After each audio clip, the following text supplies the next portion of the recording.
Was Seeker about to defeat Yugi and Joey? Let's watch.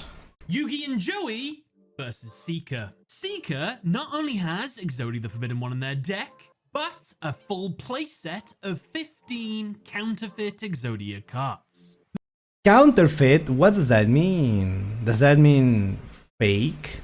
Because, you know? Not only are those cards fake though, They are fake. Marked with a special paint that Seeker can use his contact lenses and can see which Exodia piece is about to draw. Doesn't help. Alright, that's an actual cheater in Yu-Gi-Oh! That's an actual, like, 100% cheater. But people like to call Yugi a cheater when it has never been established. While this guy actually, in lore, in part, like as part of the story and character, is an actual cheater. Playing fake cards and using special, like, lens or whatever to see which cards are which. That is insane. Too much, he just knows, oh, the next card I'm about to draw is the final piece of Exodia. Nice. Spoilers! Joey loses to Seeker, with Yugi then going on to beat him. Which makes sense. Yugi used to play an Exodia deck, so makes sense. He knows how to beat one. But you just gotta cheat harder? What are you talking about? What are you talking about? Made me wonder. Was it possible for Joey to have beat Seeker before being exploded? As well, was it possible for Seeker to beat Yugi with some more optimal plays? Well, in lore, isn't the Millennium Puzzle ability wheeling cards to the top of the deck? I call that cheating. Nah, that's the heart of the cards, you don't understand. Shut up. Well, we won't know unless we jump into the duels. Alright, stock by The Rare duel begins Hunters. and Joey goes first. He draws, and his opening hand consists of Panther Warrior and 5 mysterious cards. Now, the 5 cards in his hand will never be seen, will never be used. Honestly, the script writers screwed Joey in this one. Essentially, you might as well just think he has a 1-card opening hand, because everything else in his hand apparently is not a summonable monster that he can just play. It is a completely useless spell card that cannot do anything in the entire duel. And apparently he doesn't draw any traps that can help him either. So whatever he got, I can't even think of 5 so bad cards. He wouldn't be able to use them for the rest of this duel for Joey. But wow, that is... Well, I don't know what was Joey's deck at the time, but the game was very different at the time. You don't always play all your cards, because the game was very slow, so you can save your stuff. That doesn't mean that they were completely useless. That's ridiculous. I think that's the first time I've ever had 5 mysterious opening cards. Joey summons his Panther Warrior into attack.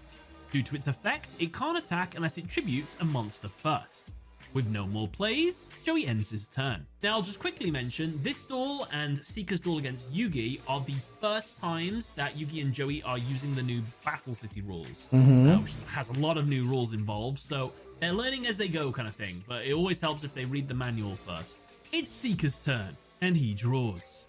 His opening hand consists of Hannibal Necromancer, right arm of the Forbidden One, right leg of the Forbidden One, left arm of the Forbidden One, and 2 copies of the left leg of the Forbidden One. Seeker sets his Hannibal Necromancer face down and ends his turn. It's back to Joey, and he draws Scapegoat. He activates it to summon 4 sheep tokens to the field and defense. These tokens can't be used for the tribute summon of a high level monster. However, Joey can tribute one so that Panther Warrior can declare an attack. He enters his battle phase. Is that card like a Sangan or something, and you can search attacks and destroys Seeker's set the head? Necromancer.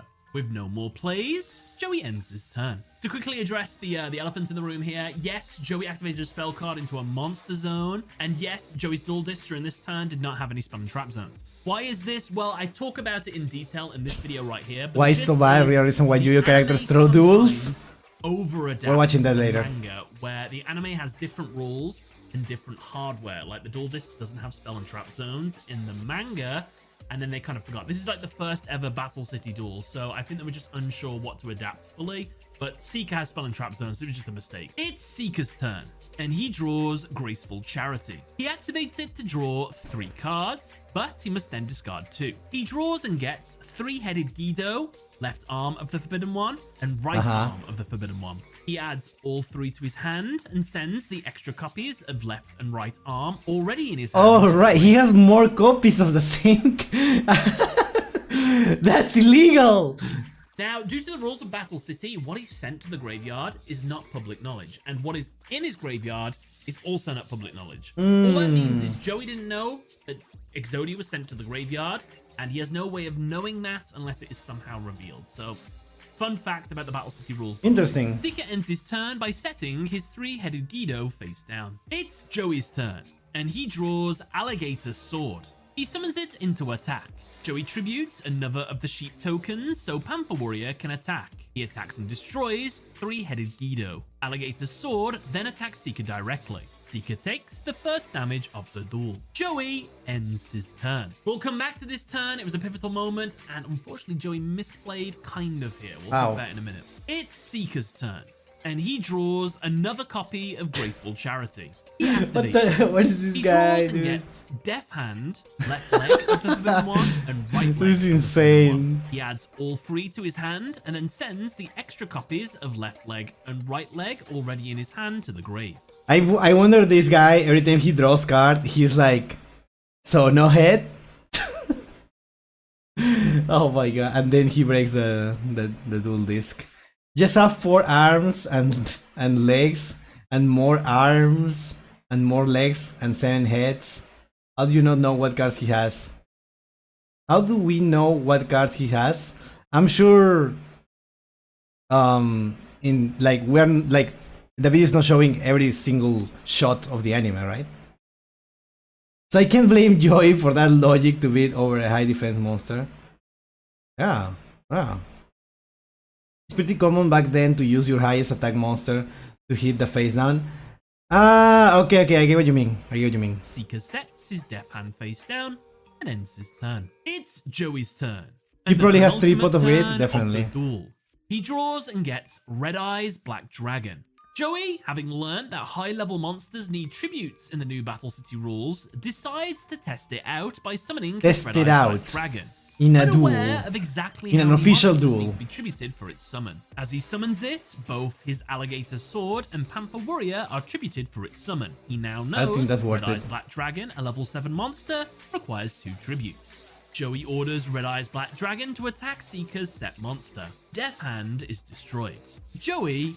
You're right, he could have won if he attacked with the alligator first, then attack with Panther, and then if this turn he didn't summon the Red Eyes and just attack with the alligator first and then with the Panther, and then he would have won. Yeah. Oh. He had no way of knowing. Maybe he just wanted to make sure. But in hindsight, yeah, he would have won if he did that. Ends his turn. Now, as I've just said, the implication here is that Joey didn't actually know how many tributes a level 7 monster needed, which, of course, as we know, is 2. Had it been 1 tribute, Joey still wouldn't have won the duel. It would have made a huge difference, because Panther Warrior, say he left that on the field, it would attack and destroy the Defense Division monster. Red Eyes attacks directly, Seeker would have 100 life points left, so he would survive another turn and still would win. Joey doesn't know he's against the timer. For Joey to win before Yes, that's the also next true. turn happens? Yes, there was, and we'll talk about it after we find out what happens on the next turn. But yeah, that's the thing, right? Like the thing with this duel is that Joey didn't know what he was going against, which is only because of the special rules of this tournament in particular. Which is, it's Seeker's turn, and the final turn of the duel. He draws and gets Exodia, the Forbidden One. With Crazy. all 5 special cards in Seeker's hand together, due to Exodia Forbidden One's effect, he instantly wins the duel. What is this? The masterduel animation. Joey loses not only the duel, but his Red Eyes Black Dragon. So, how could Joey have won? Well, we need to go back to the turn where he summoned Alligator's Sword. Had Joey taken a gamble, which is in character for Joey, he could have attacked the set monster with Alligator's Sword, which would have meant Pampa Warrior could attack directly.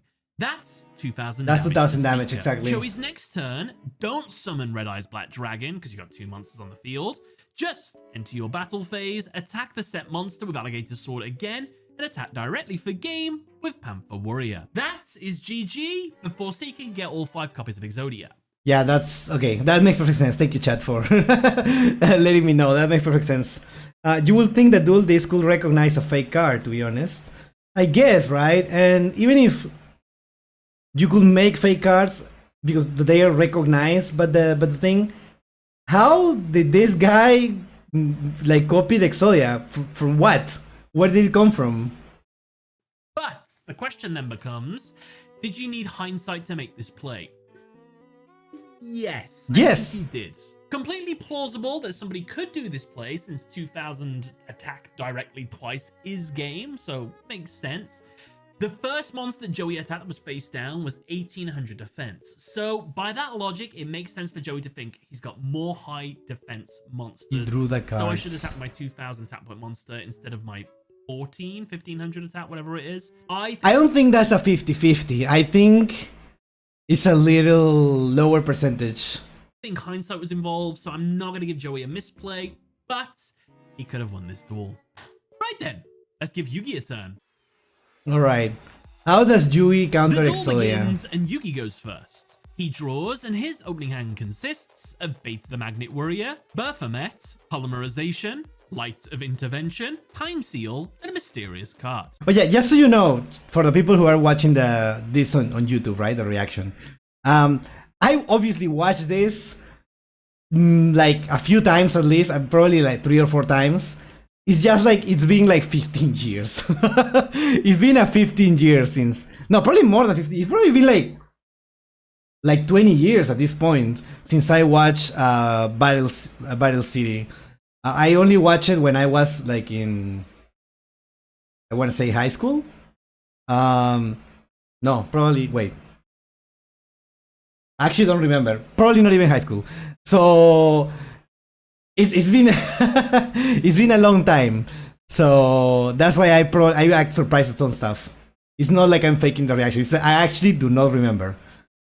He only has one real Exodia. The other ones are counterfeits and marked with invisible ink. Oh, interesting. So he had actual Exodia cards. Cool. I was in elementary school when the original Duel Monster was on TV. I think I was in 3rd grade when I watched this. See, that's why it's hard to remember because I don't rewatch this. I should probably rewatch it in Japanese also. This card will never be seen or used for the rest of this duel. I'm just going to say it's magic formula. Can only be equipped to a spellcaster monster. He never gets a spellcaster monster out this entire magic duel, formula. Yeah. All right. Yugi sets his Light of Intervention trap and Polymerization face down. He then summons his Beta the Magnet Warrior into attack and ends his turn. It's Seeker's turn. This guy has such a crazy face. His opening hand consists of right arm of the Forbidden One, left leg of the Forbidden One, Gear Golem the Moving Fortress, Stone Statue of the Aztecs, and 2 copies of Graceful Charity. Christ. Seeker activates Graceful Charity to draw 3 cards and then discard 2. He draws and gets a second copy of left leg of the Forbidden One, his first copy of right leg of the Forbidden One, and a second copy of Stone Statue of the Aztecs. He adds all 3 to his hand and then discards the second copy of left leg of the Forbidden One he already had in his hand, along with the Stone Statue of the Aztecs. Can someone remind me if Yugi actually knows that he's going against Exodia? I guess Joey told him, right? Or do we not know that? I don't know. So funny enough, people are legit running Light of Intervention IRL in the OCG to deal with Inacraft. What the hell? I still don't know what Inacraft does. I assume Joey told him, but I don't know. Yeah, I actually don't remember. He also already had. He figures it out on his own. Sheesh. That's the king of games right there. And in response, Yugi activates his set Light of Intervention. Now, while this card remains face up on the field, both players can't set monsters. They must be summoned in face-up defense. Oh. As a result, Seeker summons his Stone Statue of the Aztecs into face-up defense. He ends his turn. Now, some of you might be saying, why doesn't he activate that second copy of Graceful Charity right here? Well, it's another thing I answered in this video right here. It's adapting the manga rules a bit too faithfully in the anime, where the anime rules are different. In the manga, you can only use 1 spell card per turn. You can get around this by setting a spell on a previous turn. That's huge. And then you can activate a set card and just activate a spell from your hand. So you can get around it like that. That's why Yugi set his Polymerization last turn in case he needs to use another spell this turn. So, but if you did want to put an in-law reason, maybe he wants to get something that he doesn't mind discarding before he uses another graceful charity. So yeah, could be the case. And there might be like a hard 1 card per limit rule somewhere where you can only use 1 card name per turn, hard ones per turn and everything. So always a possibility. Spells can be turned into quick plays if you set and them. He draws Chain Destruction. Yugi tributes his Beta the Magnet Warrior to summon Baphomet. Baphomet, when summoned, activates its effect. It adds Gazelle, the king of mythical beasts, from his deck to his hand. Joey was not allowed to tell Yugi, if I remember. I think Yugi figured it out because of the Speed Seeker was discarding stuff without thinking.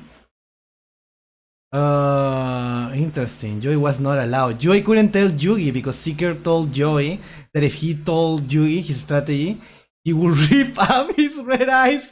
Holy shit! That's awesome. That's awesome. Okay, yeah. That makes perfect sense. Okay, so Yugi doesn't know. Okay, that makes perfect sense. With both Baphomet and Gazelle, Yugi activates his set Polymerization, fusing them both together to make Chimera, the flying mythical beast. While strong enough to attack over Stone Statue of the Aztecs' defense due to Battle City rules, fusion monsters get Fusion Summoning Sickness, where they can't attack on the turn their fusion summoned. So Yugi sets his Chain Destruction face down and ends his turn. It's Seeker's turn, and he draws Swords of Revealing Light. Seeker activates his second Graceful Charity. He draws and gets his second copy of Right Leg of the Forbidden One, his third copy of Left Leg of the Forbidden One, and his first copy of the Head of the Forbidden One.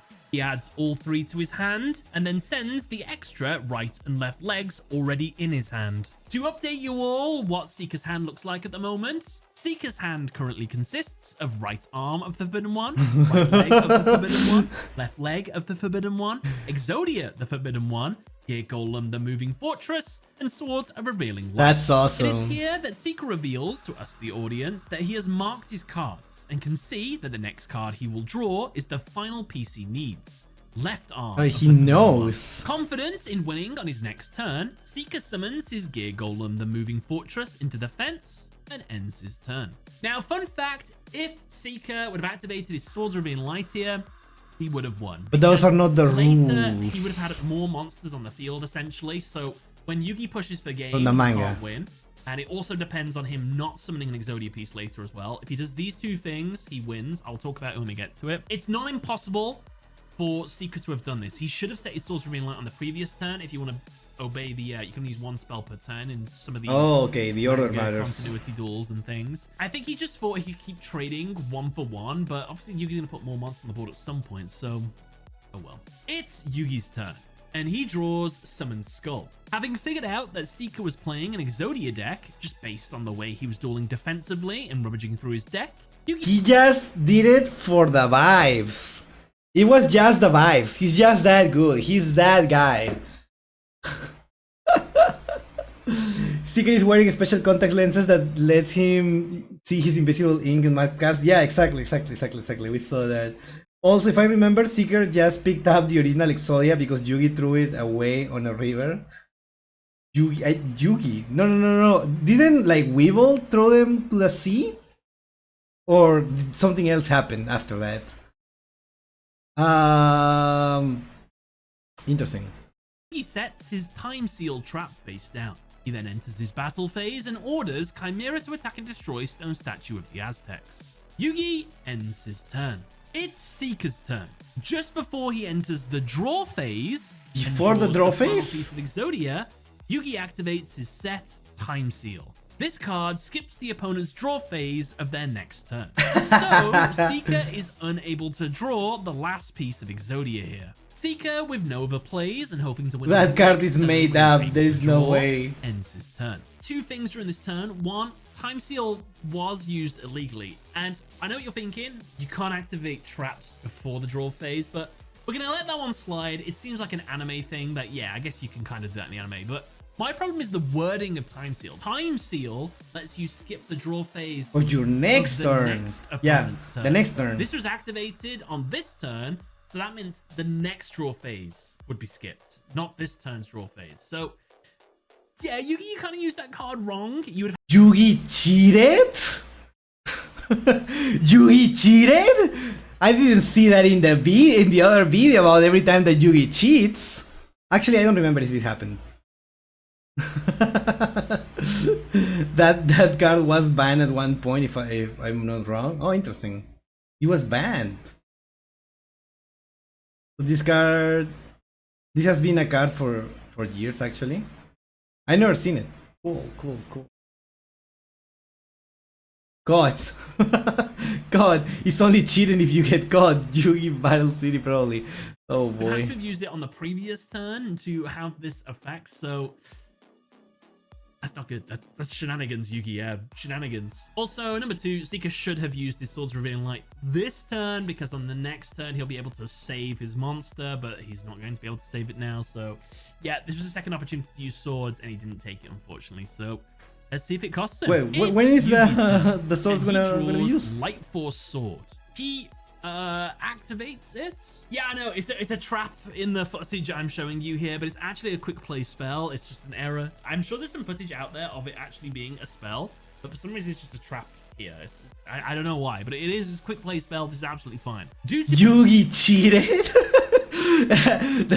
again in the second turn in a row. That's crazy. Light Force Sword's effect, it lets you banish a card at random from Seeker's hand for 3 turns. The card banished returns to Seeker's hand on his 4th standby phase. Light Force Sword banishes right arm of the Forbidden One. Because of this, Seeker now can't win via Exodia until either this card returns to his hand, or if he draws one of the other 2 copies of it from his deck. Yugi, unable to get over Gear Golem with Chimera, tributes it to summon Skull. He uses it to attack and destroy Gear Golem the Moving Fortress. Yugi ends his turn. It's Seeker's turn, 4,000, and he draws 4,000. left arm of the Forbidden One. The standby phase occurs, and 1 turn has now passed with Light Force Sword. Seeker finally activates his Swords of Revealing Light. Okay. This card prevents Yugi from attacking for 3 turns, while it remains face up on the field. Seeker ends his turn. It's Yugi's turn, and he draws Alpha the Magnet Warrior.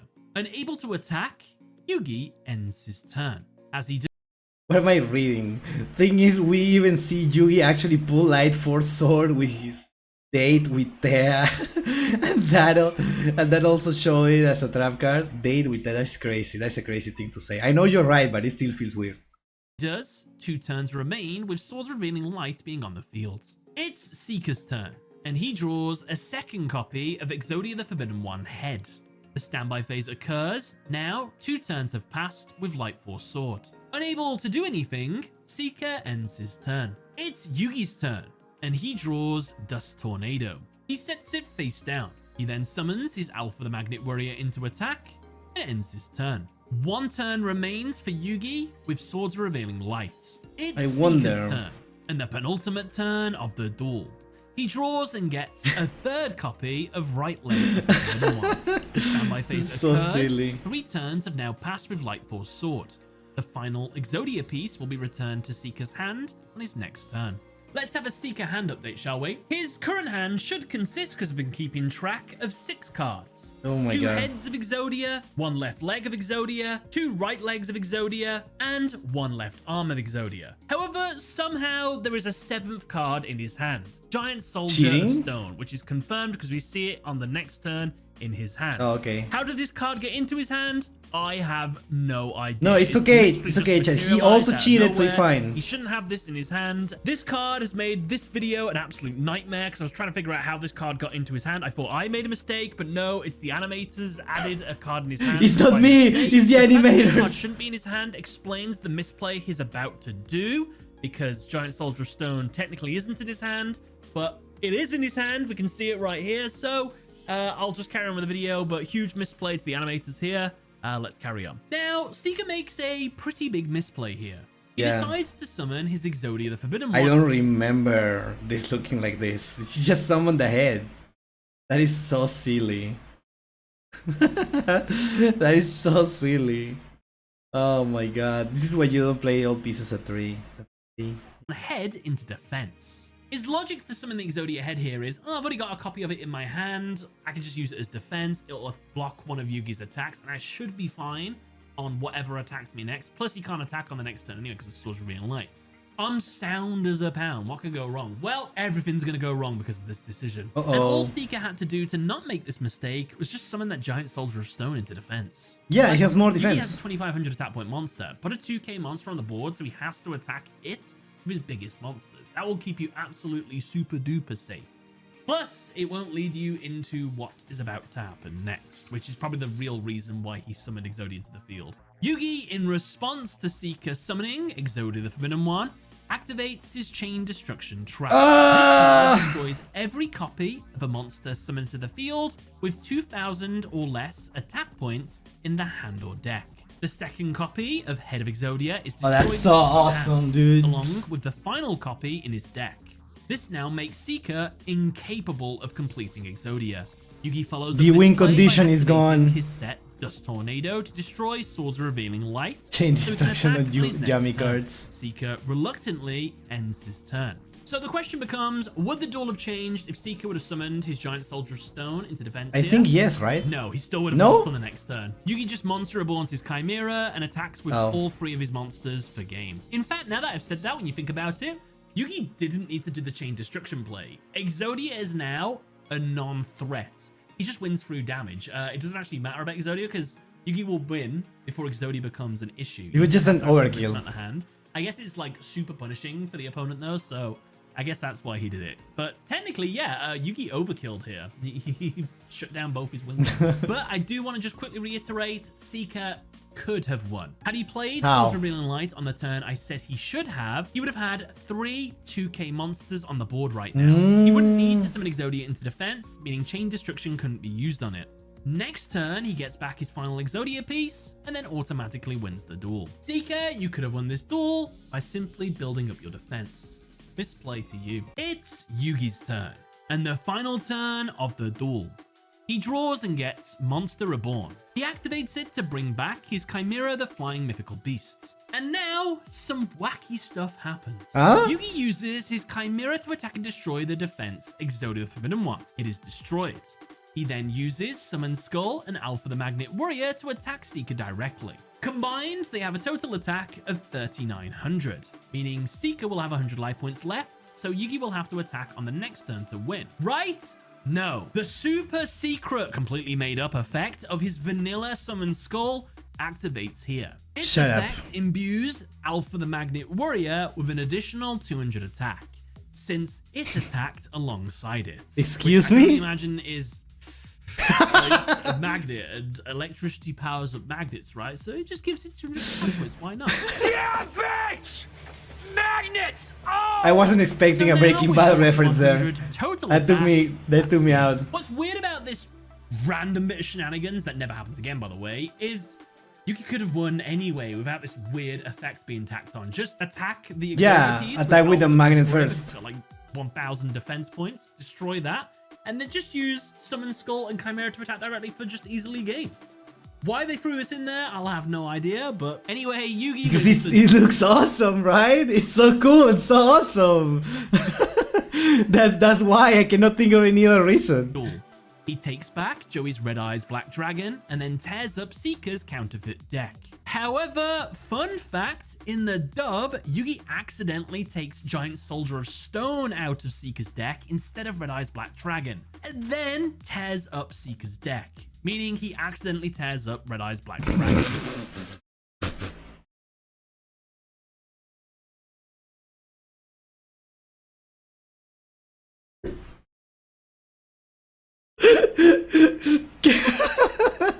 Oh my god, can you imagine? Oh my god, I love this. I love this, dude. Oh my god,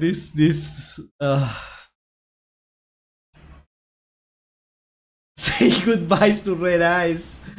Oh my, that will be the funniest thing ever. In the process. Luckily, Oops, my bad. Joey says he doesn't want Red Eyes back just yet. So that gives Yugi plenty of time to pull another copy of Red Eyes Black Dragon in order to hide the evidence that he ripped it up. And with that, that is another duel analysis. That's awesome. That was Check out this awesome. video if you want to learn why anime characters make misplays because of the manga, or check out another duel analysis right here. I'm watching More this later. importantly, subscribe It'd mean the world to me. Other than that though, thank you much for watching. Catch you later. Bye everyone. Awesome, amazing video. Yeah, magnets. Yeah, bitch! Yeah, bitch. Magnets. That was so unnecessary. I love it, dude. This anime is so extra. We saw Yugi cheat twice. He's not cheating. It's an error from the. I don't know. Is it from the animators? Is it from the anime team people? Probably. It's obviously not intended as cheating. Obviously not. It's just a mistake.